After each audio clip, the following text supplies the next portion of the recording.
Hi and welcome to my channel. In today's video I'll be showing you how to bake cake at home without an oven and without a mixer. Please do not forget to give this video a thumbs up and do not forget to subscribe. We are going to be using all-purpose flour, and this is the first important step when it comes to baking cake.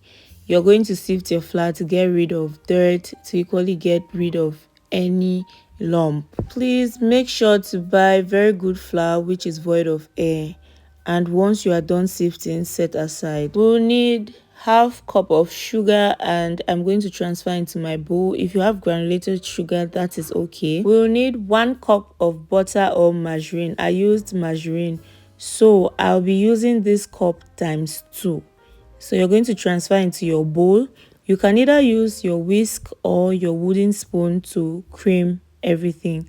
I'll be using my wooden spoon to cream my butter and sugar. I'm going to start by mashing the sugar with this wooden spoon.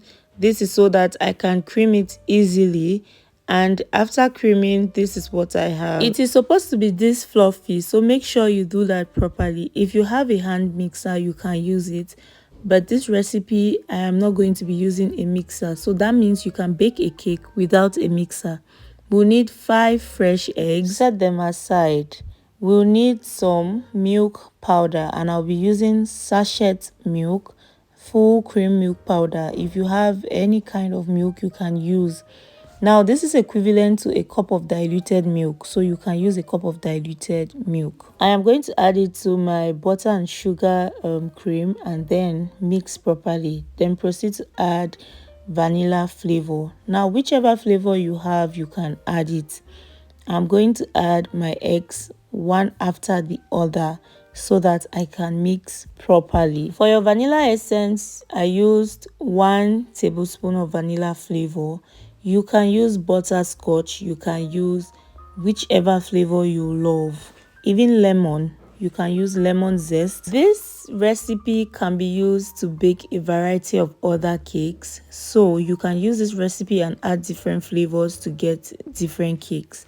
Now I am going to add a pinch of salt and then proceed to add the rest of my eggs. At this point, my whisk is coming handy. There's something you can do aside adding your eggs like this. You can whisk your eggs in a separate bowl properly before adding to your creamed butter and sugar, so that it does not become tasking. But if you can do this method still, then that is still okay. We are going to proceed to add our baking powder to our flour. Now this is 2 cups of flour set aside, and I'll be using 1 teaspoon of baking powder. I will be sifting this to get rid of lumps, as you can see. So in most cases, you can proceed to mash this in a separate bowl and sift again, because that is part of the 1 teaspoon. Now we are going to mix the flour very well so that our baking powder is all around it. There will be no part that will have baking powder and the other part is not going to have it. So make sure to mix properly. So as you add the flour to your wet ingredients, it makes it easier. This is where the technique comes in. Add your flour bit by bit. Do not add all at once, and make sure to not overmix your cake. I'll equally be adding 1/4 cup of warm water. Fold with your mixer and transfer into your greased baking pan. I greased mine with some butter and dusted with some flour, and then proceed to heat to release the air bubbles. Now I am going to transfer into my preheated pot. I have suspended with another baking pan so it does not get in contact with the bottom of the pot itself, and I baked this for 1 hour. The first 30 minutes I baked on high heat, and the remaining 30 minutes I baked on medium to low heat.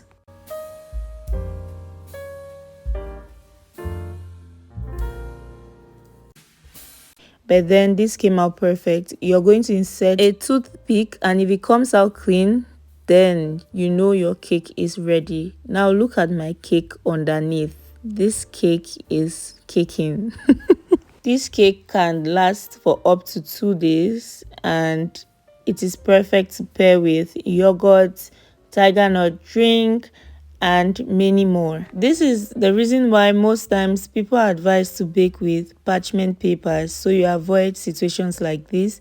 But thank God it only got lightly burnt, and you can go in with a bread knife to get rid of this burnt part. Some of the don'ts when it comes to making cake is you should avoid using stale egg, avoid using bad flour. When I speak of bad flour, I speak of flour which has been contaminated with either bacteria, dirt, and in most cases some of this flour has been exposed to air, so you know how it looks when you try to bake with it. Also, do not use baking powder which has been exposed to air for a long period. In most cases, they tend to produce a lot of lumps, and you do not know how active they are in flour. You do not know if they are actually going to react. Avoid using excess sugar, and do not do the opening and closing of your pot at different intervals. Don't do that, as your cake might fall and will not rise. If you have any more tips, please share in the comment section. I would love to learn from you as well. You can proceed to cut your cake as you want. You can eat your cake and have it. Let your cake cool down, and then you can proceed to cut into smaller chunks. Serve with whatever you love, and this cake can last up to 2 days, 3 days, depending on how you preserve it. Thank you so much for watching. Please subscribe if you haven't. Give this video a thumbs up, like it, and share it. I'll definitely see you in my next video. Bye.